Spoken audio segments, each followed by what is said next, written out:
Tapi di jam 8 itu kita tidak melakukan pencegahan, hanya mengawasi saja. Kemudian kita pulang jam 9. Terjadilah informasi awal jam 9 dibagi-bagi kami nyakter. Jadi isu nyakter. Isunya. Ini aduh keren ini. Saya kemarin di partai politik juga bilang, nanya, Pak, cina pengen itu cina pamit gentos minyak kata. Tapi emang motor ayah bisa minyak sih. Nah, ini kan ya mereka mencoba untuk mengkaburkan kaitan dengan regulasi. Kembali lagi tadi, ketika kita tidak melakukan pencegahan, maka polisi atau jaksa akan kemudian membebankan bahwa ini ada sesuatu atau ada langkah yang tidak kita lakukan, sehingga apa kejadian itu terjadi. Kita orang jadi kawan-kawan, mending lah mau naik, dia dikat dalam prosesnya dengan alasan tadi pencegahan tidak ada. Itu biasanya seperti itu. Di beberapa tempat, saya keliling di kabupaten kota kemarin, kondisinya seperti apa yang saya ceritakan. Saya pada waktu itu misi di provinsi di pelanggaran, saya katakan seperti itu, dan kondisinya real ketika saya jalan-jalan ke kabupaten kota. Nyabah itu naik, padahal jelas ya itu naik. Terus kurang alasan daya pencegahan. Ketika apa? Itu adalah objek temuan. Bagi saya, aduh, sih itu hargaan, tetap menampang wascal. Bagi saya sangat yang namanya temuan itu harus masuk kalau misalnya.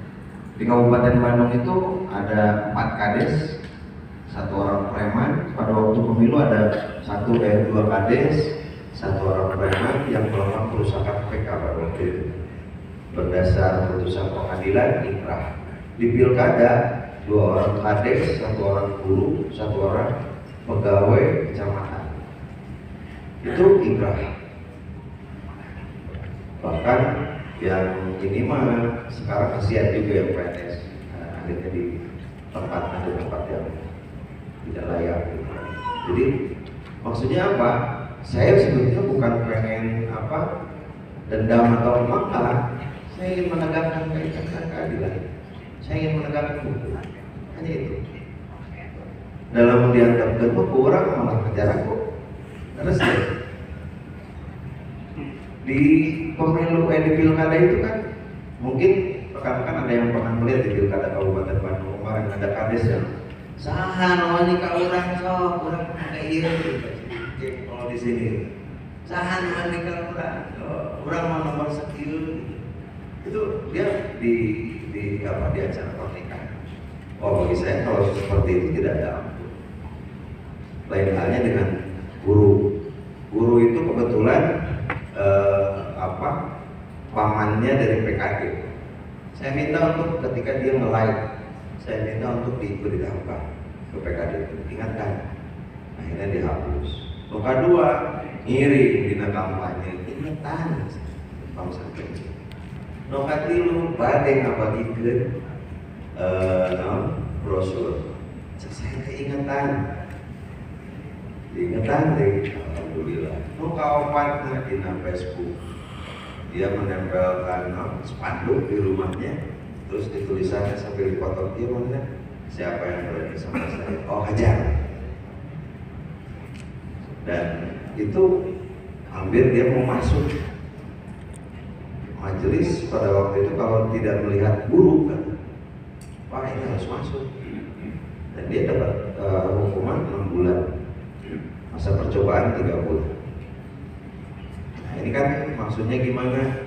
Bukan berarti saya mengajak rekan-rekan untuk mengoptimalkan penanganan pelanggaran atau segala rupa orang hajar, bukan itu.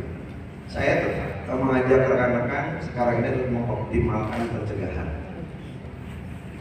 Mengoptimalkan pencegahan, tetapi kalau ada pelanggaran ya sudah. Kalau kita sudah cegah, itu masuk dalam pelanggaran. Teruskan itu sebagai pelanggaran. Sama halnya ketika rekan-rekan mengkoreksi hasil kerja PK. Kemarin itu kan saran perbaikan, terus deh. Pemutahiran daftar pemilih, saran perbaikan. sekali dua kali akses sebetulnya ngecek pelanggaran, jadilah rekomendasi direkom tak KPU. Nah, sekarang kan prosesnya tidak seperti dulu, rekomendasi kalau dulu bisa langsung ke PPK, sekarang itu melalui Bawaslu ke KPU.